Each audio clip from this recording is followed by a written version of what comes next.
خشک چارہ سٹاک کر کے ریٹ بڑھنے پر فروخت کرنا جائز ہے، بشرطے کہ آپ پوری مارکیٹ کا چارہ اٹھا کر بلیک مارکیٹنگ شروع نہ کر دیں۔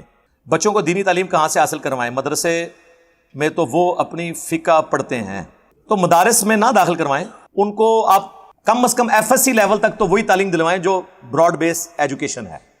ابھی جس طرح حکومت کہہ رہی ہے ہم ترجمے کے ساتھ قرآن بھی میٹرک تک کور کروا دیں گے تو کافی ہے، باقی تو آپ نے بھی اس عمر میں آ کے سیکھا ہے، ان مدرسوں نے کوئی کچھ سکھایا ہوتا تو آپ کو سکھا دیتے، تو اب ان میں کون سی ایسی گدڑ سنگھی آ گئی کہ آپ کی اولاد کو سکھا دیں گے؟ آپ خود سکھائیں، ہماری ویڈیوز موجود ہیں، اور ان مولویوں کے ٹائنا آپ چڑھائیں۔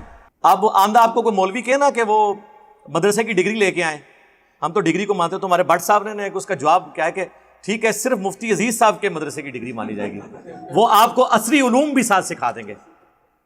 ہمارے علاقے میں امام نماز جماعت بہت تیزی سے پڑھتے ہیں، خاص کر رکوع اور سجدے میں۔ میرے سوال کرنے پر مجھ کو جواب دیتے ہیں کہ پچھلے سب لوگ پیچھے بزرگ لوگ بھی ہوتے ہیں، ان کے لیے پھکی والا جواب دیں۔ ان کو کہ بزرگ لوگ ہوتے ہیں تو بزرگوں کے لیے نماز جو ہلکی کرنے کا حکم ہے بخاری مسلم میں، تو نبی علیہ السلام نے اس نماز کی لینتھ بھی تو بتائی ہوئی ہے نا، وہ تو سورۃ البقرہ سورہ آل عمران پڑھا دی تھی حضرت معاذ ابن جبل نے، تو حضور نے کہا تھوڑا ہاتھ ہولا رکھ، 6.5 سپارے پہ اگر کہا جائے ہاتھ ہولا رکھ تو کتنا ہونا چاہیے؟ 1 سپارہ تو ہونا چاہیے نا۔ ہاتھ ہولے کا یہ مطلب سی کہ سبحان ربی العظیم بھی ایک بار 3 بار بھی نہ پڑھا جائے، یعنی حضور نے کہا کہ بجائے 3 گھنٹے کے یا 2 گھنٹے کے عشاء پڑھانے کے آدھے گھنٹے کی عشاء پڑھایا کرو۔ یہ نہیں تھا کہ حضور نے کہا 5 منٹ کی پڑھاؤ۔ ان کو کہ جن حدیثوں میں آیا نا کہ بزرگوں کی وجہ سے نماز مختصر کرو تو وہ نماز بتاؤ۔ انس ابن مالک کہتے ہیں کہ ہم نبی علیہ السلام کے پیچھے فرض نماز میں تسبیحات 10 تک شمار کر لیتے تھے، سنن نسائی کے اندر حدیث ہے، اور بخاری مسلم میں حدیث ہے۔ نبی علیہ السلام کے بارے میں انس ابن مالک کہتے ہیں نبی علیہ السلام فرض نماز ہمیں اس طرح پڑھاتے تھے کہ آپ رکوع کے بعد اتنی دیر کھڑے ہوتے کہ ہمیں لگتا کہ آپ سجدے میں جانا بھول گئے، اور 2 سجدوں کے درمیان اتنی دیر بیٹھتے کہ ہم سمجھتے کہ آپ دوسرا سجدہ کرنا بھول گئے۔ یہ ہے مختصر نماز، اور یہ فرض نماز حضور کی مختصر ہوتی تھی۔ بخاری مسلم میں حدیث ہے میں کسی بچے کے رونے کی آواز سنتا ہوں نا تو میں اپنی نماز مختصر کر دیتا ہوں۔ مختصر یہ ہے کہ اگر میں نے پہلے سپوز آدھا پارا پڑھانا تھا تو اب میں پاؤ پڑھاؤں گا، یہ نہیں ہے کہ ہر رکعت ہی سبحان ربک رب العزت عما یصفون 3-4 آیتیں رٹیاں ہوئی ہیں، اس طرح نہیں تھا۔ تو آپ ان کو یہ بتائیں کہ وہ ہلکی نماز سے مراد یہ ہے، ہلکی سے مراد یہ بالکل نہیں ہے کہ ختم ہی کر دی جائے نماز۔ جنازہ کے ساتھ لوگ کہتے ہیں کلمہ شہادت، کلمہ شہادت تو جائز ہے، جنازے کے ساتھ پڑھنا کوئی ثابت نہیں ہے۔ رہنمائی کریں 3 کلام رسول اللہ صلی اللہ علیہ وآلہ وسلم کیا کرتے ہیں جنہیں لوگوں نے ترک کر دیا ہے؟ ان میں سے ایک یہ ہے کہ نماز جنازہ پر اس طرح سلام پھیرنا جس طرح نماز میں سلام پھیرا جاتا ہے۔ یہ ضعیف روایتیں ہیں میرے بھائی۔ آپ دیکھیں حنفیوں نے اپنی جو طریقہ اخذ کیا ہے اس کا سجدہ سہو کا، وہ ابراہیم نخعی کے قول سے اخذ کیا ہے۔ المصنف ابن ابی شیبہ میں ابراہیم نخعی کہتے ہیں کہ جنازے میں بھی ایک طرف سلام ہے اور سجدہ سہو میں بھی ایک طرف سلام ہے۔ اب سجدہ سہو کا تو انہوں نے ایک سلام لے لیا، سجدہ سہو کے 5 طریقے ہیں، ان میں سے ایک یہ بھی ثابت ہے جو حنفی کرتے ہیں۔ ان کو کہ پوری روایت پڑھیں، اس میں تو جنازے میں بھی ایک طرف سلام ہے، تو یہ آپ پھر وہی کام کر رہے ہیں جو علماء یہود کا ہے، افتؤمنون ببعض الکتاب وتکفرون ببعض، کتاب کے کچھ حصے کو مانتے ہو کچھ کو چھوڑ دیتے ہو۔ اگر ٹائم ملے تو وضاحت کریے گا کہ آخر میں عید کے پہلے ایک بھائی لاہور سے آئے تھے جو المحنت پر آپ سے گفتگو کر رہے تھے اور کہہ رہے تھے 1995 سے کتاب کو پڑھا، تو آپ نے 2 چیزوں کا ذکر کیا تھا، آپ کا عقیدہ ہے یا تجربہ ہے اس کتاب کی باتوں پر، تو انہوں نے بھی وضاحت نہیں کی تھی۔ المحنت کوئی قرآن ہے کہ جس کے اوپر میں درس دینا شروع کر دوں، آپ کو بتانا شروع کر دوں؟ 3 عقیدے بتائے ہوئے ہیں، آپ خود ہی وہ دیکھ لیں جو میں نے بڑے بڑے عقیدے، آپ المحنت خود پڑھ لیں، آپ کو پتہ چل جائے گا قرآن و سنت کے خلاف ہیں۔ علی بھائی السلام علیکم۔ وعلیکم السلام ورحمۃ اللہ۔ علی بھائی ہم درود ابراہیمی میں کہتے ہیں کہ اللہ ہم پر سلامتی کرے جیسا کہ ابراہیم پر فرمائی، ایسی کون سی سلامتی ہے جو حضرت ابراہیم کے حوالے سے دعا کر کے مانگتے ہیں؟ ہم اپنے نہیں مانگتے، نبی علیہ السلام اور ان کی آل کے لیے مانگتے ہیں، پہلی تو بات یہ۔ آل میں ہم بھی ایکسٹینشن کے طور پہ ہیں، لیکن اصل میں آل سے مراد اہل بیت ہے، کیونکہ بخاری میں الفاظ ہیں یا رسول اللہ آپ اور آپ کے اہل بیت پہ کیسے درود پڑھیں، تو آپ نے درود ابراہیمی سکھایا۔ حضرت ابراہیم پر جیسا کہ تو نے کرم فرمایا، حضرت ابراہیم علیہ السلام پہ کیا کرم فرمایا اللہ تعالیٰ نے؟ قرآن میں جگہ جگہ آیا ہے، سب سے بڑا کرم وما کان من المشرکین ما کان ابراہیم یہودی ولا نصرانیہ، ابراہیم نہ تو یہودی تھے نہ نصرانی، ولکن کان حنیفا مسلما، بلکہ وہ سب سے ٹوٹ کر ایک اللہ کے ہو گئے تھے، مسلم تھے۔ وما کان من المشرکین، تو ابراہیم علیہ السلام کی سب سے بڑی خوبی یہ ہے کہ مشرک نہیں تھے، تو یہ اللہ سے مانگے کہ اللہ تعالیٰ ہم سے شرک ختم کرے، آمین۔ دوسرا، ابراہیم علیہ السلام کو اللہ نے اپنا خلیل بنا لیا تھا، اللہ تعالیٰ ہمیں بھی اپنا خلیل بنا لے۔ تیسرا، سورہ بقرہ میں آیا کہ جب جب ہم نے ابراہیم کو جس جس آزمائش میں آزمایا وہ پورے اترے، تو ہم بھی یہ دعا کریں کہ اے اللہ ہم پہ آزمائش ہے تو ہم پورے اتریں، ادروائز ہم تو آزمائش کے قابل نہیں، حضور نے تو میں یہ سکھایا وَإِذَا أَرَدْتَ فِتْنَةً فِي قَوْمٍ فَتَوَفَّنِي غَيْرَ مَفْتُونٍ، اے اللہ اگر کسی قوم کو فتنے میں مبتلا کرے تو اے اللہ مجھے اس فتنے سے محفوظ رکھنا. جو حضور کی وہ دعا ہے جو خواب میں اللہ تعالیٰ کا دیدار کیا تھا، مشکات میں 748 نمبر حدیث ہے، ترمذی میں بھی ہے، اللہم انی اسألک فعل الخیرات وترک المنکرات، یہ والی دعا. نیز درود ابراہیمی کے علاوہ دوسرے درودوں کی کیا حقیقت ہے؟ دوسرے درود میں نے درود شریف پہ 50 سوالات لیے ہیں، مجلس آپ لکھیں درود شریف پہ مجلس تو وہ کھل جائے گی، اس میں نے سارا کچھ بتایا. اس کے علاوہ درود ہیں اللہم صلی علی محمد وعلی آل محمد، سنن نسائی کے اندر، سنی شیعہ دونوں کے ہاں یہ درود پایا جاتا ہے. صحیح مسلم میں حضرت عیسیٰ کے لیے آیا صلی اللہ علیہ وسلم، اور ہم پڑھیں گے تو وآلہ بھی ساتھ لگائیں گے. حضرت عیسیٰ علیہ السلام کی تو اہل بیت ان کے گھر والے تو اولاد تو اس طرح آگے چلی نہیں ہے کیونکہ شادی نہیں ہوئی تھی ان کی، لہٰذا کنوارے پریشان ہوا کریں. حضرت عیسیٰ کی بھی بڑی عمر میں لوگوں کو شادی کی عمر پڑ جاتی ہے، حضرت موسیٰ علیہ السلام کی تو 40 سال کی عمر میں شادی ہوئی ہے. ہاں تو اتنے بے صبرے ہو جاندے ہو، صبر کرو. اور اتنی مشکل کہ انہوں نے 8-10 سال مزدوری کیتی ہے پھر زنانی لبی ہے. ہاں قرآن میں آیا ہے. تو درود شریف اس کے علاوہ سبحان ربک رب العزت عما یصفون وسلام علی المرسلین والحمد للہ رب العالمین، یہ بھی درود ہے. تو درود شریف کے جتنے بھی سیکھے ہیں وہ آپ سمجھ لیں آف شوٹ سی ہیں سارے درود ابراہیمی کے، ملتے جلتے ہیں. دوسرا سوال یہ ہے کہ آج کل مالک کے مکان گھروں کے 3 گنا زیادہ رینٹ لیتے ہیں جو کہ سود کی رقم سے زیادہ ہوتا ہے، منافع بھی بہت ملتا ہے. گھروں کا رینٹ لیتے ہیں، مالک کے مکان جتنا مرضی رینٹ لے، آپ کوئی اور مکان دیکھ لیں. یہ مجھے سمجھ آئی اس کو سود کس طرح کہہ رہے ہیں. اور یہ جو پبلک میں مشہور ہے نا کہ منافع کی کوئی شرح فکس ہونی چاہیے، سر منافع کی شرح فکس ہو نہیں سکتی نا. آپ اسلام آباد کی مثال لیں، اسلام آباد میں جو منڈی ہے وہ I-10 کے پاس ہے. ایک بندہ I-10 والی منڈی سے آلو اٹھاتا ہے 30 روپے کلو، اور I-10 کی مارکیٹ میں 20,000 کی دکان کرائے پہ لے کے وہ آلو 50 روپے کلو بھیج دیتا ہے تو وہ بیچ سکتا ہے. لیکن اسی منڈی سے ایک بندہ اسی ریٹ پہ 30 روپے کلو آلو اٹھا کر F11 لے جائے، پہلے تو کرایہ اس کو زیادہ پڑے گا. F11 میں جا کے وہ بیچتا ہے تو F11 میں تو جا کے اس کو کم از کم ٹھیا 50,000 روپے میں پڑے گا. تو اب کون سا بیوقوف ہوگا جو یہ کہ وہ بھی اب 50 روپے کلو ہی بیچے جو I-10 والا بیچ رہا ہے؟ نہیں. اس لیے اسلام نے منافع کی کوئی شرح نہیں رکھی.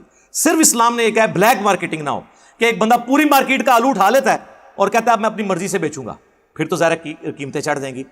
لیکن ایک بندہ کہتا ہے جی میں مارکیٹ سے آلو 30 روپے اٹھا کے 1000 روپے کلو بیچوں گا، باقی میرے ساتھ والے بے شک 100 روپے کلو بیچتے رہیں، تو سر آپ سے لے گا ہی کوئی نہیں. تو یہ چیز خود حفاظت کر دے گی، کسی جگہ آ کے ریٹ فکس ہو ہی جائیں گے. ہاں جو ریٹیل پرائس آپ کی چلتی ہے نا اس کی کمپنیوں کی، جیسی یونیلیور والوں کی ہے، وہ پورے ملک میں ایک ریٹ ہوتا ہے. وہ افورڈ کر سکتے ہیں کہ پشاور میں بھی ڈالڈا کا ڈبہ آپ کو اتنے کا دیں، لائف بوائے کا جتنا کراچی میں دیں، چاہے وہ کراچی سے آ رہا ہو. ان کی قیمتیں اس کے اوپر لکھی ہوتی ہیں، پرچون کی بھی تھوک کی بھی، اس کو تو وہ ضرور فالو کرنا چاہیے. باقی عام حالت میں تو یہ پاسبل نہیں ہے. لیکن اس میں بھی اب آپ کا غان ناران چلے جاتے ہیں اور آپ کہتے ہیں جی جوس کی اوپر ریٹیل پرائس تو لکھی ہے 30 روپے نیسلے کا جو مینگو والا جوس ہے، اور یہاں پہ یہ 50 روپے کا کیوں دے رہے ہیں؟ واہ واہ، آپ کی عقل کام کرتی ہے. وہ بیچارہ کس طرح وہ وادی کلام میں یا گلگت میں کس طرح لے کے وہ پہنچا ہے آپ کو پتہ ہے. اور پھر وہ پہاڑوں پہ جو پہنچا ہوا ہے وہاں پہ اس کو ان کمپنیوں نے تو نہیں، نیسلے تو وہاں پہاڑوں پہ پرووائڈ نہیں کیا، نیسلے تو مین اسٹیشنز تک ہی پرووائڈ کرے گا. اس کے بعد وہ بیچارہ خود لے کے گیا نا. اس لیے آپ دیکھیں یہ مری کے اندر اور جو پہاڑی علاقوں میں آپ کو کنسٹرکشن کی کاسٹ بہت زیادہ پڑتی ہے. اینٹ 10 روپے کی ہوگی، وہاں پہنچتے ہوئے 25 روپے کی بن جائے گی، کیونکہ اوپر لے کے جانے کی کاسٹ بہت زیادہ ہے. اب آپ یہ تو نہیں کہیں گے جی اسلام آباد میں تو 15 روپے کی اینٹ ہے اور یہاں مری میں 25 روپے کی کیوں ہے؟ اس لیے کہ اسلام آباد میں گراؤنڈ فلور کے اوپر ہے اور یہاں آسمان پہ ہے، تو قیمت بھی آسمان پہ ہی ہوگی نا جی، اوپر نہیں لے کے جانا انہوں نے. لہٰذا یہ دماغ سے کیڑا نکال دیں کہ منافع کی کوئی شرح ہے. منافع کی کوئی شرح ہو ہی نہیں سکتی. اس کو کنٹرول کرتی ہے بلیک مارکیٹنگ. بلیک مارکیٹنگ نہ ہو تو خود بخود قیمتیں کنٹرول ہو جائیں گی. آپ اس کی میں سارے رک جاؤ نا. اس کی آپ تازہ مثال سنیں اپنی زندگی میں. مجھے یاد ہے میں جب انجینئرنگ یونیورسٹی میں پڑھتا تھا 1996 میں، آج سے کتنے سال پہلے؟ 25 سال پہلے. 1996 میں جو PTCL کی کال کا ریٹ تھا نا، 1 منٹ کی کال دن میں 36 روپے کی ہوتی تھی. آج دا تھے وہ 3600 بن ہے. اور رات کو 10:30 کے بعد وہ 1/4 ہوتی تھی، تو ہم 9 روپے کی 1 منٹ کی کال کرتے تھے. اس کو اگر آج کیلکولیٹ کریں تو یہ 1 روپیہ 1.5 روپیہ جو منٹ دے رہے ہیں، یہ تو 1000 روپے منٹ ہونی چاہیے. پھر کیا ہوا؟ پرائیویٹ کمپنیاں آ گئیں، موبائل کمپنیاں آئیں، کمپٹیشن بڑھا اور ریٹ کرتے کرتے کتنے نیچے آ گئے. اب تو آلموسٹ اگر آپ پیکیجز دیکھیں تو وہ تو عذاب الہی بنے ہوئے ہیں. وہ مطلب فری بھی نہیں ہے، فری سے بھی کوئی نیچے کی چیز ہے. سمیں جو ہے وہ کس طرح بکری ہوتی ہیں روڈوں کے اوپر. شروع میں لوگوں نے یہ جب جائز کی سمیں آئی تھیں 10,000 روپے کا, یہ جی ایس ایم سب سے پہلے لانچ کیا تھا موبلنگ نے, 10,000 کی سم لی ہوئی ہے لوگوں نے.